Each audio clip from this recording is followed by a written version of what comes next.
جو بہن بھائی جس مشکل کے اندر ہے، جس پریشانی کے اندر ہے، یا اللہ سب کی پریشانیوں کو آسان فرما، مشکلات کو آسان فرما، روزی روٹی کو آسان فرما۔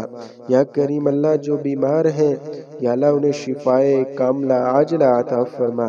یا اللہ کریم اپنی رحمت کے صدقے ہمارے گناہوں کو معاف فرما۔ یا اللہ ہمارے گناہوں سے توبہ کرنا اپنی بارگاہ میں قبول فرما۔ کریم اللہ ہم عاجز اور مسکین بندے ہیں، آپ کے در پہ آئے ہیں، آپ سے آپ کی رحمت کا سوال کرتے ہیں۔ یا اللہ کریم ہمیں محروم نہ فرما۔ یا اللہ کریم اپنے گھر سے، اپنے در سے ہمیں اپنے خزانہ غیب سے رزق عطا فرما۔ یا اللہ مشکلات کو آسان فرما، مشکلات کو آسان فرما، پریشانیوں کو دفع دور فرما۔ صلی اللہ تعالی علی خیر خلقہ محمد وعلی آلہ واصحابہ اجمعین۔